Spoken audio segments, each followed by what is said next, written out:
સરકારી શાળાના શિક્ષકો છેલ્લા કેટલાક સમયથી દુઃખી પણ છે, વ્યથિત પણ છે અને આક્રોશિત પણ છે. અને પાછળના બે કારણ છે. આ બંને દ્રશ્યો જોજો. એક દ્રશ્ય છે બનાસકાંઠા જિલ્લાનું. બનાસકાંઠા જિલ્લામાં જે પરિપત્ર જાહેર કરાયો છે તેને લઈને દુઃખી છે, અને બીજું સરકારના મંત્રીનું એક નિવેદન છે તેને લઈને દુઃખી છે. બંને તમે દ્રશ્યો જોતા હશો. પહેલું દ્રશ્ય જે આવશે તે પરિપત્ર છે, અને પરિપત્ર શિક્ષકોને ઉદ્દેશીને કરાયો છે.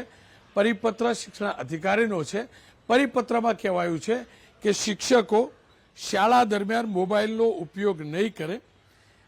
મોબાઈલ આચાર્યને સુપ્રત કરવાનો રહેશે, ફરજિયાત જમા કરાવવાનો.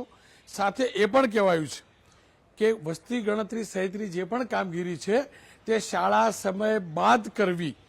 સાથે એ પણ કહેવાયું છે કે કોઈ શિક્ષક નિવૃત્ત થાય છે તો તેના માટે જે કાર્યક્રમ યોજાય છે તે પણ શિક્ષણ કાર્ય ન ડિસ્ટર્બ થાય તેને ધ્યાનમાં રાખી ત્યારબાદ, એટલે કે શાળાનો સમય પૂરું થયા બાદ જ કરવું. હવે શિક્ષક નિવૃત્ત થતા હોય કેટલા વર્ષમાં, કોઈ શાળામાં એકાદ, એમાં એક દિવસ જો અડધો કલાક ખરાબ થાય તો એને ખરાબ ન કહી શકાય. એક શિક્ષક જેને આખું જીવન આપ્યું હોય એની નિવૃત્તિનો કાર્યક્રમ હોય તો એની અંદર અડધા કલાક કોઈ શિક્ષણ કાર્ય નથી બગડી જવાનું.